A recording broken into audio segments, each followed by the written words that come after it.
40 ambulance ready பண்ணிட்டு இங்கே பாருங்க, அதில் கழக மருத்துவ அணி ஸ்டிக்கர் ஒட்டுறீங்க. கூட்ட நெரிசலில் சிக்கியவர்களுக்கு உதவும் ஆம்புலன்ஸில் திமுக ஸ்டிக்கர் இருந்ததாகவும், மேலும் அவர்களுக்கு வழங்கப்பட்ட தண்ணீர் பாட்டில்களில் திமுக முன்னாள் அமைச்சர் செந்தில் பாலாஜி புகைப்படங்கள் இருந்ததாகவும் அதிமுக முன்னாள் அமைச்சர் எம்.ஆர். விஜயபாஸ்கர் குற்றம் சாட்டியுள்ளார். ஊடகத்திலும் சோசியல் மீடியாவில் வந்த செய்தி, ஒரு ஆம்புலன்ஸ் வருது, அதை 4 பசங்க தேக்குறாங்க. அப்போ தேக்கும்போது என்ன சொல்கிறாங்க, நம்பர் பிளேட் இல்லாத ஆம்புலன்ஸ் வருது, கூட்டத்துக்குள்ளே திரும்பி ரவுண்ட் அடிக்கிறீங்க அப்படின்னு சொல்லி தேக்கிறதாக தான் அந்த செய்தி வருது. அதில் அதைத்தான் சொல்கிறாரு ஒழிஞ்சு மற்ற வேற எதுவும் சொல்லலை. அது மட்டும் இல்லை, அரசியல் செய்கிறதுக்கு எத்தனையோ வழி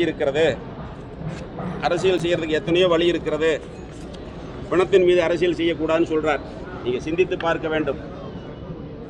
40 உயிர்கள், நேற்றையோட சேர்த்து 40 உயிர்கள் இருந்திருக்குது. அதில் குழந்தைகள் அதிகம், பெண்களும் குழந்தைகள் தான் அதிகம். அந்த காட்சியை நம்மெல்லாம் பார்த்தோம். அது நெஞ்சை உறைய வைக்கக்கூடிய ஒரு நிகழ்வு. அந்த நிகழ்வில் இரவோடு இரவாக போஸ்ட்மார்ட்டம் நடக்குது. அப்போ ஆம்புலன்ஸ் ரெடி பண்ணுறாங்க. அந்த இறந்தவர்களுடைய உடலை போஸ்ட்மார்ட்டத்திற்கு பிறகு அவர்களுடைய அவருடைய வீட்டிற்கோ அல்லது தகனம் செய்வதற்கோ அனுப்பி வைப்பது அரசினுடைய கடமை. 40 ஆம்புலன்ஸ் ரெடி பண்ணுறீங்க. 40 ஆம்புலன்ஸ் ரெடி பண்ணிவிட்டு இங்கே பாருங்கள், அதில் கழக மருத்துவ அணி ஸ்டிக்கர் ஒட்டுறீங்க. இந்த செயலை நீங்கள் என்னன்னு சொல்லுவீங்க? அந்த ஆம்புலன்ஸில் இந்த ஸ்டிக்கர் இருக்குது.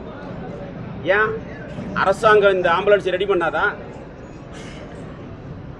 பணத்தின் மீது அரசியல் செய்யணும்னு சொல்லி எங்களுடைய பொதுச் செயலாளரை பற்றி சொல்கிற மா சுப்பிரமணியம் இதெல்லாம் நல்லா தெரிஞ்சுக்கிட்டு அறிக்கை விடணும். குடிக்கிற தண்ணி பாட்டிலில் ஸ்டிக்கர் இருக்குது, மக்களுக்கு குடிக்க தண்ணி இல்லை. அன்னைக்கு 39 பேர் இறந்து மார்ச்சுரியில் அடுக்கி வச்சிருக்காங்க. பலாயிரக்கணக்கான கூட்டம் இருக்குது. தண்ணி கொடுக்கும் பொழுது ஸ்டிக்கர் ஒட்டின பாட்டில் தண்ணி கொடுக்குறீங்க. ஆம்புலன்ஸுக்கு மருத்துவ அணி கரூர் மாவட்டம் திமுக. அப்போ மாவட்ட ஆட்சித்தலைவரும் இந்த அரசும் என்ன பண்ணிக்கிட்டு இருக்காங்க? இதில் அரசியல் பண்ணுற நீங்கள் எங்களுடைய பொதுச் செயலாளரை அரசியல் செய்கிறதுக்கு எத்தனையோ வழி இருக்குது, பிணத்தின் மீது அரசியல் செய்ய வேண்டாம்னு சொல்கிற மா சுப்பிரமணியம் அவர்கள் இதையெல்லாம் நல்லா தெரிஞ்சுக்கிட்டு அறிக்கை விடணுங்கிறதா எங்களுடைய கோரிக்கை. எங்களுடைய 10 நாளைக்கு முன்னாடியே அனுமதி கேட்டு லெட்டர் கொடுத்தோம். கூட்டம் அதிகம் வரும். பஸ் ஸ்டாண்டு ரவுண்டானா பக்கத்தில் கூட்டம் நடத்தினா போக்குவரத்து மாற்றம் பண்ணுறதுக்கு சௌரியமாக இருக்கும், ரோடு அகலமாக இருக்காது, நெரிசல் இருக்காது, இது போன்ற அசம்பாவிதங்கள் நடக்காதுன்னு சொல்லி. செய்திகளை உள்ளது உள்ளபடி தெரிந்து கொள்ள ரெஃப்ளெக்ட் நியூஸை சப்ஸ்கிரைப் பண்ணுங்க.